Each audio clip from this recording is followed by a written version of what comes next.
Friends, welcome to my channel JV and savvy made simple. दोस्तों, आज के इस वीडियो लेसन में हम लोग अपने legal and regulatory aspect of banking के यूनिट नंबर 39 को डिस्कस करेंगे, जो कि बेस्ड है लॉ ऑफ लिमिटेशन पे। आइए दोस्तों, चैप्टर को शुरुआत करने से पहले हम लोग जरा टॉपिक देख लें कि IRBF ने हमें इस पार्टिकुलर चैप्टर में किन किन टॉपिक को हमें प्रिस्क्राइब किया है। सबसे पहले हमें डेफिनेशन को समझना है, यानी लिमिटेशन का क्या डेफिनेशन है। उसके बाद लिमिटेशन को कैसे हम लोग कंप्यूट करते हैं, यानी कि कंप्यूटेशन ऑफ लिमिटेशन। और दोस्तों, लिमिटेशन एक्ट से रिलेटेड जो भी शेड्यूल हैं उसमें जो इंपॉर्टेंट प्रोविजंस हैं, ये तीनों चीज़ को हम लोग इस लॉ ऑफ लिमिटेशन में डिस्कस करने वाले हैं। आइए, सबसे पहले ये लिमिटेशन एक्ट 1963 का स्पेशल एप्लीकेशन कहाँ पे है, तो बैंक्स पे है और फाइनेंशियल इंस्टीट्यूशन पे है। ठीक है, इसमें दोस्तों जो बोरोवर हैं उनको क्या प्रोवाइड किया जाता है, उनको फाइनेंशियल असिस्टेंट प्रोवाइड किया जाता है। ठीक है, और दोस्तों जो बोरोवर ने डिफ़ॉल्ट किया है उससे रिगार्डिंग उसे फाइनेंशियल असिस्टेंट प्रोवाइड किया जाता है। They are required to take appropriate action for the recovery of money lent. अब मान लीजिए फाइनेंशियल असिस्टेंट बैंक के द्वारा मिल गया किसी भी बोरोवर को, तो ऑब्वियस सी बात है कि उससे तो वापस पैसा करना ही है ना। ठीक है, तो अब मान लीजिए कि उसने पैसा वापस नहीं किया, तो रिकवरी प्रोसेस को जनरेट करना शुरुआत करना पड़ता है। ठीक है, तो ये जो recovery of debt due to bank and financial institution act 1993 are, जिसे हम लोग शॉर्ट में RDDB एक्ट कहते हैं दोस्तों। और एक और हमारा, ये तो आप जानते ही होंगे, SARFAESI act, securitisation and reconstruction of financial asset and enforcement of security interest, ये कब का एक्ट है, 2002 का एक्ट है। तो ये इसमें ये जो मैंने जो ये दो एक्ट बताया, इसमें बेसिकली क्या है कि action under those acts are permissible only if claim is made within the period of limitation. ध्यान दीजिएगा, ये जो दो एक्ट हैं इनमें एक्शन तभी लिया जाएगा कि जब आप क्लेम जो कर रहे हैं वो लिमिटेशन पीरियड के अंदर हो। ठीक है, और ये जो लिमिटेशन एक्ट है 1963 का, ये एक एक्ट है to consolidate and amend the law for limitation of suit and other proceeding. कोई सूट है या कोई और अदर प्रोसीडिंग है, उसके रिगार्डिंग जो लिमिटेशन है उसको यदि आपको अमेंड करना है, तो उसके लिए जो एक्ट है वो है लिमिटेशन एक्ट 1963। तो दोस्तों, यहाँ से क्या क्लियर हुआ कि आपको यदि सार्फेसी एक्ट या RDDB एक्ट के अकॉर्डिंगली आपको यदि आगे बढ़ना है, तो आपको क्या करना होगा, उसका लिमिटेशन पीरियड के अंदर ही वो आपको क्लेम करना होगा। यदि लिमिटेशन पीरियड खत्म हो गया तो आप क्लेम नहीं कर सकते हैं। चीज़ें आपको क्लियर है। आइए एक क्वेश्चन करते हैं। Bank can file suit for recovery of their loan with in a prescribe period called limitation period. बिल्कुल सही बात है, बैंक जो है, कोई भी बैंक अपने लोन रिकवरी के लिए फाइल सूट करेगी तो उसका एक प्रिस्क्राइब पीरियड होता है जिसे हम लोग लिमिटेशन पीरियड कहते हैं। और दोस्तों, क्वेश्चन कह रहा है कि this period is stipulated as per, ये जो पीरियड है वो किस बेसिस पे स्टिपुलेट किया जाता है, Indian contract act, Indian evidence act, RDDB act, none of this. तो दोस्तों करेक्ट आंसर होगा इसका एज पर। तो देखिए, इन तीनों में से कोई एक्ट नहीं है, इसका करेक्ट आंसर होगा दोस्तों लिमिटेशन एक्ट। लिमिटेशन एक्ट हमारा 1963 का एक्ट है जिसके बेसिस पे हम लोग लिमिटेशन पीरियड को कैलकुलेट करते हैं। So the correct answer will be limitation act 1963। अब दोस्तों जरा हम लोग लिमिटेशन का डेफिनेशन देखें, पीरियड ऑफ लिमिटेशन का डेफिनेशन देखें। So the period of limitation is always in relation to a document which entitles the beneficiary to take action in the court of law.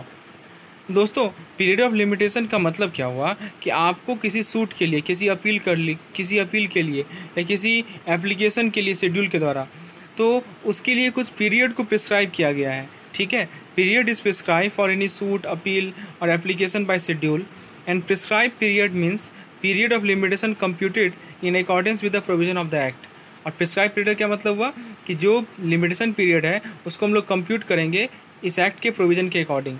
Suit does not include an appeal और an application. Suit के अंदर अब हमारा कोई appeal नहीं आता है और कोई एप्लीकेशन भी नहीं आता है।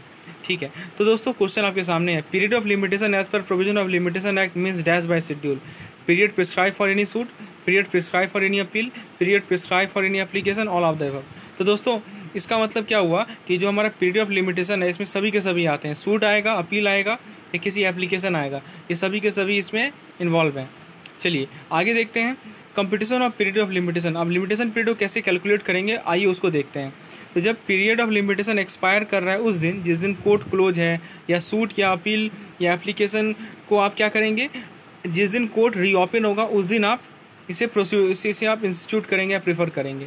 उसके बाद मान लीजिए एंड कोई भी अपील है या कोई एप्लीकेशन है, ठीक है, other than execution, petition may be admitted after the prescribe period if the appellant or applicant make out sufficient cause for not preferring the appeal with in the period limitation. तो देखिए दोस्तों, जिसने apply किया, जो applicant है, उसके पास यदि कोई सफिशिएंट काउज है, ठीक है, कि वो क्यों नहीं प्रीफर कर रहा है लिमिटेशन पीरियड के अंदर अपील करना, यदि उसके पास सफिशिएंट काउज है तो दोस्तों उस केस में क्या होगा कि उसका अपील जो है फर्दर आगे बढ़ सकता है। ठीक है, उसके बाद दोस्तों एक और पॉइंट हमें ध्यान रखनी है, in computing the period of limitation the day from which such period is to be record shall be excluded. ठीक है, जो लिमिटेशन पीरियड का कैलकुलेशन होगा, ठीक है, shall be exclude the day on which the judgment complaint was pronounced as the time taken for obtaining a copy of the decree sentence और other appeal.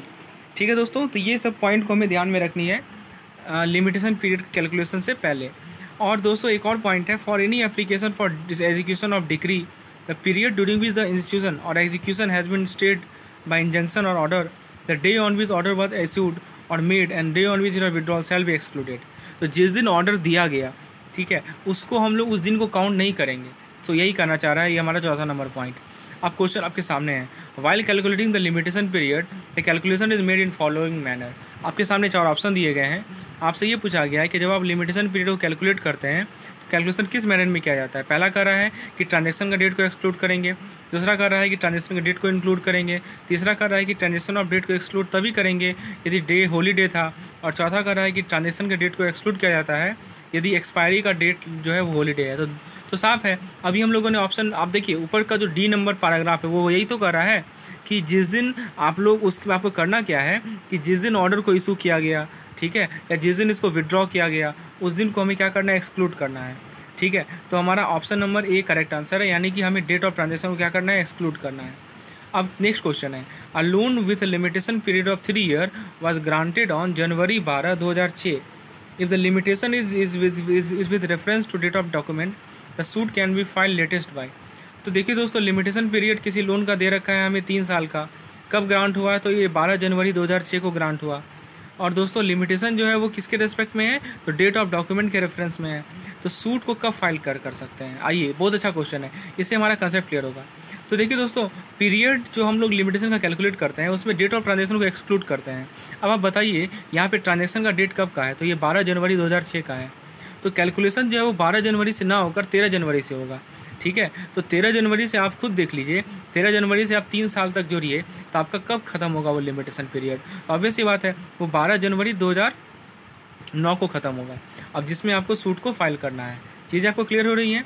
ठीक है, तो ये चीज़ उसके बीच तक, हाँ, जब तक उसके बीच तक आपको सूट को फाइल करना है, क्योंकि लिमिटेशन पीरियड आपका 12 जनवरी 2009 तक है। नेक्स्ट क्वेश्चन है, a loan with a limitation period of 3 year was granted on 12 July 2006। तो 12 जुलाई 2006 को एक लोन था जिसका लिमिटेशन पीरियड 3 साल का था, उसे ग्रांट किया गया। और दोस्तों क्या कह रहा है, if the limitation is reference to date of document and the court is close from June 10 to June 12, 2009। अब जो हमारा लिमिटेशन पीरियड है वो कब से, वो किसके रेफरेंस में होता है, तो ऑब्वियस ही बात है डेट ऑफ डॉक्यूमेंट के रेफरेंस में होता है। और एक और बात लिखी गई है कि 10 जून से लेकर 12 जून 2009 तक कोर्ट क्लोज था। तो बताइए सूट को कब तक मैक्सिमम फाइल कर सकते हैं। अब देखिए, बहुत अच्छा क्वेश्चन है। तो देखिए दोस्तों, इस केस में चूंकि कोर्ट क्लोज था उस दिन में, जिस दिन आपका लिमिटेशन पीरियड खत्म हो रहा था, तो अभी जो आपको रूल बताएं दोस्तों, उसमें ऑप्शन नंबर आप देखिए, यहाँ पे पॉइंट नंबर ए पढ़िए, क्या कर रहा है कि यदि क्लोज रहे तो उस केस में जो है जिस दिन कोर्ट रीओपन होगा उस दिन आप उस दिन आप कोर्ट सूट को फाइल कर सकते हैं। तो यहाँ पे वही तो क्वेश्चन है कि चूंकि बंद था 10 से 12 तक, तो आप 13 जुलाई को आप क्या करेंगे, जब भी कोर्ट रीओपन होगा 13 जुलाई को, तो सूट को दोबारा फाइल कर सकते हैं। नेक्स्ट क्वेश्चन है, if the applicant or applicant has sufficient cause not to file the application or appeal within limitation period the court may admit the same but it not possible in case of. तो क्या कर रहा है कि कोई भी applicant मान लीजिए उसके पास एक सफिशिएंट काउज है कि क्यों वो एप्लीकेशन को फाइल नहीं करना चाहता है या वो लिमिटेशन पीरियड में अपील नहीं करना चाहता है, तो कोर्ट उसको उस चीज़ को एडमिट करेगा। बट लेकिन ये पॉसिबल नहीं है किस केस में, तो पहला कह रहा है कि फ्रेश सूट के एप्लीकेशन के केस में, दूसरा कह रहा है कि कोर्ट के जजमेंट के अगेंस्ट, तीसरा कह रहा है कि एग्जीक्यूशन पिटिशन, और चौथा कह रहा है नन ऑफ द अबव। तो देखिए दोस्तों, ये पॉइंट हम लोग ऑलरेडी डिस्कस कर चुके हैं। तो जो एग्जीक्यूशन पिटिशन है उसको एडमिट नहीं किया जाता है लिमिटेशन पीरियड के एक्सपायरी के बाद, ठीक है, by a court even if the applicant has sufficient cause. तो ये याद रखिएगा, अभी तो मैंने बताया था आपको कि यदि सफिशिएंट काउज है तो आगे बढ़ाया जा सकता है, लेकिन हाँ, जो हमारा एग्जीक्यूशन पिटिशन है उसको एडमिट नहीं किया जाता है। ये चीज़ आपको ध्यान रखनी है। इसके अलावा नेक्स्ट क्वेश्चन है, which of the following period shell be excluded from calculation of limitation period, यानी लिमिटेशन पीरियड को कैलकुलेट करने के समय हम लोग किस पीरियड को एक्सक्लूड करेंगे। The period one different was away from India, the period required for obtaining consent और sanction of the government, the period required to obtain copy of judgment in case of appeal और revision, all of the above. तो देखिए दोस्तों, ये जितना भी point लिखा हुआ है सभी के सभी को हम लोग एक्सक्लूड करेंगे, यानी जिस दिन वो डिफेंडेंट जो है वो भारत से बाहर था, या जो पीरियड रिक्वायर हुआ गवर्नमेंट का सैंक्शन लेने के लिए, ठीक है, ये सभी के सभी को हम लोग एक्सक्लूड करते हैं। अब देखिए दोस्तों, एक बहुत इंपॉर्टेंट चार्ट मैं आपके लिए लाया हूँ, इसमें आपको कुछ प्रोविजंस दिखेंगे, जो हमारा लिमिटेशन एक्ट का शेड्यूल है उसमें क्या क्या इंपॉर्टेंट प्रोविजन है वो दिखेंगे। तो देख सकते हैं आप, यहाँ पे 3 कॉलम बना हुआ है। पहला कॉलम है डिस्क्रिप्शन ऑफ सूट, दूसरा कॉलम है पीरियड ऑफ लिमिटेशन, और तीसरा कॉलम है time from which the period begins to run. तो देखिए दोस्तों, for money payable for money lent 3 साल when the loan is made, for money lent under agreement that itself be payment on demand, तो demand payment पे 3 साल का limitation period होता है, कब से, जब से लोन दिया गया है। बिल ऑफ एक्सचेंज पे क्या होता है, 3 साल का होता है, जब बिल को प्रेजेंट किया गया है तब से, ठीक है। और बिल ऑफ एक्सचेंज या प्रोमिसरी नोट, ठीक है, वो भी 3 साल का होता है, जब फिक्स टाइम क्या होगा, एक्सपायर हो गया। प्रोमिसरी नोट हो या बॉन्ड पेमेंट बाय इंस्टॉलमेंट हो, उसमें भी 3 साल का है, ठीक है। उसके बाद एरियर ऑफ रेंट हो तो वही 3 साल का है, जब कब से, जब से एरियर ड्यू हो गया। और दोस्तों, कोई स्पेसिफिक परफॉर्मेंस हो कॉन्ट्रैक्ट का तो उसमें 12 साल का है हमारा लिमिटेशन पीरियड। और जो डेट फिक्स किया जाता है परफॉर्मेंस का, और if no such date is fix when the plaintiff has notice that performance is refuse. तो ये चीज़ें आपको ध्यान में रखनी है। हम लोग कुछ क्वेश्चन कर लेते हैं इस बेसिस पे, तो हमें कंसेप्ट क्लियर हो जाएगी। पहला question, the period of limitation of for a loan under an agreement that itself be payable on demand is. अब बताइए, डिमांड पेमेंट पे मैंने क्या बताया है कि लिमिटेशन पीरियड 3 साल होगा, और कब से होगा, जब से लोन दिया गया है। तो ऑप्शन देखिए, ऑप्शन नंबर बी तो कर रहा है कि 3 year from the date of loan document, so ये हमारा करेक्ट होगा। फिर नेक्स्ट क्वेश्चन देखिए, a bank discounted usance bill of exchange, तो देखिए बिल ऑफ एक्सचेंज का क्वेश्चन है। तो बिल ऑफ एक्सचेंज में लिमिटेशन कितना होता है और कब से बिगिन होता है, तो फिर से चार्ट देख लीजिए। तो बिल ऑफ एक्सचेंज में 3 साल का होता है, और जब बिल प्रेजेंट किया जाता है उस केस में, ठीक है। हाँ, तो ये किस केस में होता है दोस्तों, साइट पे हो या आफ्टर साइट हो, लेकिन फिक्स टाइम पे नहीं हो, तो उस केस में होता है दोस्तों। तो इसके लिए करेक्ट आंसर क्या होगा, यूजांस बिल ऑफ एक्सचेंज में 3 साल होता है, और ड्यू डेट से शुरू होता है दोस्तों, ठीक है, ड्यू डेट से ये शुरू होता है। तो एक होता है साइट बिल, एक होता है यूजांस बिल, ठीक है। तो यूजांस बिल में क्या है दोस्तों, लिमिटेशन पीरियड हमारा शुरू होगा ड्यू डेट से। नेक्स्ट क्वेश्चन है, the bank granted a term loan. अब देखिए टर्म लोन का केस आ गया, टर्म लोन जो है, और टर्म लोन के बारे में क्या लिखा गया है, वो हाफ ईयरली इंस्टॉलमेंट में पे होगा 5 साल में। तो बताइए टर्म लोन के केस में कितना है दोस्तों, जरा देखिए इस चार्ट को। तो टर्म लोन में दोस्तों, या इंस्टॉलमेंट में आप देख लीजिए 3 साल का है, ठीक है। और पहला first term of the payment, the expiration of the first term of the payment as to the part then payable. तो दोस्तों, इस क्वेश्चन का करेक्ट आंसर होगा लिमिटेशन पीरियड 3 ईयर और begins from due date of each instalment. हाँ देखिए, हर एक instalment का अपना एक ड्यू डेट होगा, वहाँ से बिगिन होता है। अब there is an agreement between the parties for specific performance of contract. अब मान लीजिए 2 पार्टी के बीच में एक एग्रीमेंट है किसी कॉन्ट्रैक्ट के स्पेसिफिक परफॉर्मेंस का, तो लिमिटेशन कितना होगा, ठीक है। तो दोस्तों, इस केस में क्या होता है, स्पेसिफिक परफॉर्मेंस में 12 साल का लिमिटेशन होता है, ये आपको ध्यान रखना है। इस चार्ट को आप बार बार रिवाइज करेंगे तो चीज़ें आपको क्लियर हो जाएंगी, ठीक है। तो इसका करेक्ट आंसर होगा 12 ईयर्स। चलिए, उसके अलावा देखिए एक और इम्पॉर्टेंट चार्ट है। अब मान लीजिए कि payment for money secured by mortgage, ठीक है, मॉर्टगेज से मनी को सिक्योर किया गया है, तो उस केस में जो लिमिटेशन होता है वो 30 साल का होता है।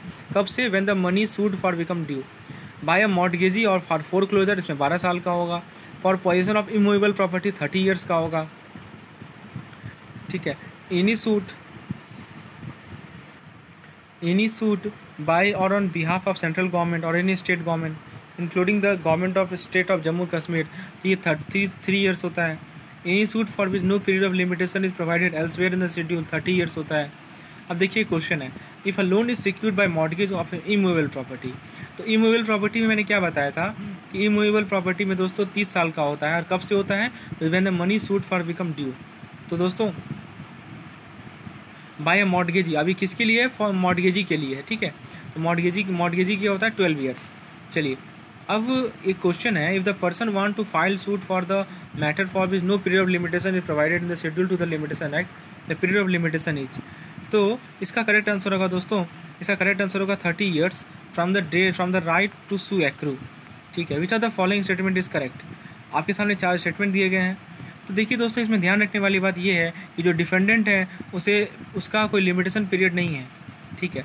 और लास्ट क्वेश्चन है, for the period of limitation a suit is deemed to have been filed when. तो सूट डीम करेगा फाइल तब के लिए जब application is prescribe before the proper officer, यानी प्रॉपर ऑफिसर के सामने आप एप्लीकेशन को प्रिस्क्राइब किए हुए हैं। तो दोस्तों ये था हमारा पीरियड ऑफ लिमिटेशन पे। तो ये दो चार्ट है, इसे आप लोग ध्यान रखेंगे, क्वेश्चन मैक्सिमम इसी के इर्द गिर्द रहेगा। तो उम्मीद है दोस्तों चीज़ें आपको क्लियर हुई होंगी। एक लाइक जरूर कर दीजिएगा, चैनल को सब्सक्राइब कीजिए, और यदि PDF की रिक्वायरमेंट है इस पूरे कोर्स की तो नीचे आप व्हाट्सएप नंबर पर कंसल्ट कर सकते हैं। धन्यवाद।